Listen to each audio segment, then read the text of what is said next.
రాష్ట్ర ప్రభుత్వం ఏదైతే ఇందిరమ్మ హౌసింగ్ స్కీమ్ తీసుకుందో, సన్న బియ్యం తీసుకున్నారో, కొత్త రేషన్ కార్డులు ఇస్తున్నారో, రైతు భరోసా మొన్న ఇంప్లిమెంట్ చేశారు, 200 యూనిట్లు ఫ్రీ, గ్యాస్ 500 రూపాయలు, రాజీవ్ ఆరోగ్యశ్రీ స్కీమ్ కింద 10 లక్షల రూపాయలు, ఇవన్నీ కూడా బీద ప్రజలకు ఉపయోగపడుతుంది.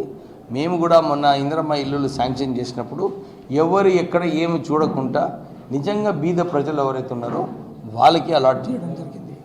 మందమరి ఖైదాన్పల్లిలో కూడా పార్టీ కార్యకర్తలు ఏదైతే టీఆర్ఎస్ ప్రభుత్వంలో ఇచ్చినారో వాళ్ళు కాక ఎవరైతే నిజంగా అర్హతలు ఉన్నారో వాళ్ళందరికీ కూడా డబుల్ బెడ్రూమ్ ఇల్లు ఇప్పించడం జరిగింది.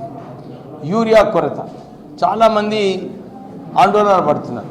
అందరికీ తెలుసు, కోట్పల్లి రైతులకు 15 రోజుల తర్వాత వారికి యూరియా అవసరం ఉంటుంది. ఇనఫ్ యూరియా మేము నిన్న కూడా 500 టన్నులు కేవలము కోట్పల్లి దగ్గర ఉన్న ప్రాంతాలకు అలాట్మెంట్ చేయడం జరిగింది. వాళ్ళు పిఎస్సిఎస్ వాళ్ళు పైసలు కడితే ఈ ఇనఫ్ యూరియా అవైలబుల్ ఉంటుంది. నేను ఇంతకుముందు కూడా చెప్పినాను, నేను ఎంపీగా ఉన్నప్పుడు రామగుండం ఫర్టిలైజర్ ప్లాంట్ బంద్గా అయ్యిందప్పుడు మన్మోహన్ సింగ్ గారితో మాట్లాడి 10,000 కోట్ల రూపాయలు రుణమాఫీ చేయించి ఆ ప్రాజెక్ట్ పెట్టడం జరిగింది. ఆ ప్రాజెక్ట్ కేవలం మన ఆదిలాబాద్, కరీంనగర్, నిజామాబాద్, ఈ నార్త్ తెలంగాణ, వరంగల్కి సంబంధించిన డిస్ట్రిక్ట్స్కి సరిపోతుంది. ఈ ప్లాంట్ పెట్టాలని చెప్పి ఆ రోజులలో కొట్లాడి ఆ ప్లాంట్ పెట్టడం జరిగింది. కేవలము మేనేజ్మెంట్ నిర్లక్ష్యం వలన 100 రోజులు ఆ ప్లాంట్ బంద్ కావడం జరిగింది. అసలు టీఆర్ఎస్ ప్రభుత్వము కాంగ్రెస్ ప్రభుత్వం పైన విమర్శలు చేస్తున్నారు, ఆందోళన చేస్తున్నారు. అసలు ఢిల్లీకి పోయి చేయాలి. ఢిల్లీలోనేమో వాళ్ళ దోస్తాన్ని చూపిస్తున్నారు. మొన్న మీరు చూసినారు వైస్ ప్రెసిడెంట్ ఎలక్షన్లో కూడా వారు ఇక్కడ తెలంగాణ గురించి కొట్లాడిన వ్యక్తికి సపోర్ట్ చేయకుండా వారు అబ్స్టైన్ అయ్యారు ఎన్డీఏ ఆలోచన ప్రకారంగా. అంటే కేవలము వాళ్ళిద్దరు దోస్తాన్ని ఉంది. కావాలంటే పోయి ఢిల్లీలో ధర్నా చేయాలి, ఎక్కువ యూరియా ఇక్కడ ఈ ప్రాంతానికి అలాట్ చేయమని చెప్పి వాళ్ళు ధర్నా చేసేది అవసరం ఉంది. కానీ వాళ్ళు ఢిల్లీ మే దోస్తాని ఇక్కడ వచ్చి వాళ్ళు ఈ కార్యక్రమాలు చేస్తున్నారు. మేము ఇంతే చెప్తున్నాము రైతులకు అందరికీ కూడా, రబీ సీజన్కి ఏదైతే అవసరమో అది మీరు ఇప్పుడే కొనకండి. ఇనఫ్ యూరియా వస్తుంది వచ్చే రోజులలో.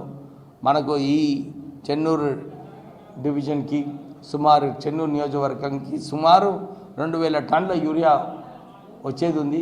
అందరూ కూడా ఆందోళన పడి ఎక్కువ యూరియా తీసుకోకండి, ఎంత అవసరం ఉన్నదో అంతే తీసుకోండి, మీకు సరిపడేలాగా యూరియా డిస్ట్రిబ్యూట్ చేస్తామని చెప్పి మళ్ళీ ఒకసారి మీ అందరికీ భరోసా ఇప్పిస్తాం.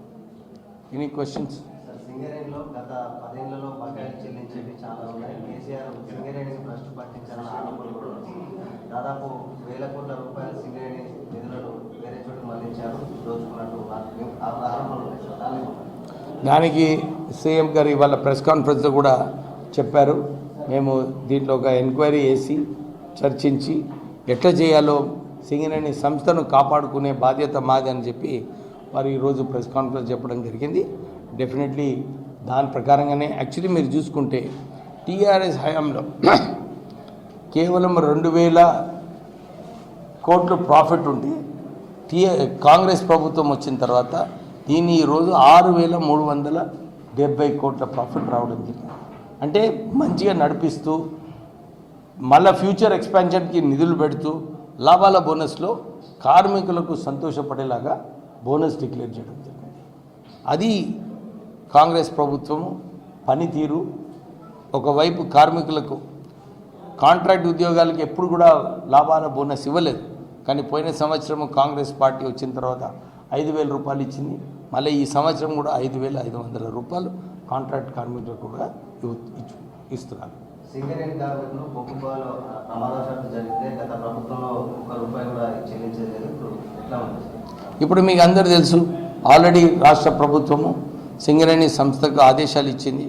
బ్యాంకర్స్తో మాట్లాడి సుమారు ₹1,00,00,000 వారు ఎవరైనా చనిపోతే వాళ్ళకు ఇన్సూరెన్స్ తీసుకోవడం జరిగింది. సో ఆ వైపు కూడా కాంగ్రెస్ ప్రభుత్వం వచ్చిన తర్వాత ఒక మంచి అడుగు ముందుకు తీసుకోవడం జరిగింది. और कुछ पूछते कुछ नहीं बोल दिया ना। सफ़र हो रहे अच्छा सुनो और एक అసలు ఈ రోజు వరకు పోయిన సంవత్సరం ఎంతైతే కోటపల్లి మండల్కి యూరియా అవసరమో ఆ యూరియా అంతా సప్లై చేయడం జరిగింది. సో ఎక్కడ కూడా తక్కువ యూరియా సప్లై చేయలేదు. ఇప్పుడు కూడా నేను రైతులకు చెప్తున్నాను, మీకు రబీ కోసం తీసుకోకండి, ఎవరికైతే అవసరమో ఎంత అవసరమో అది తీసుకోండి. సరిపడా యూరియా మేము ఆర్గనైజ్ చేస్తున్నాము, మీ అందరికీ కూడా యూరియా సరిగా డిస్ట్రిబ్యూట్ అవుతుందని చెప్పి మీకు మళ్ళీ ఒకసారి మీకు భరోసా ఇప్పిస్తున్నాం. చలో రైట్.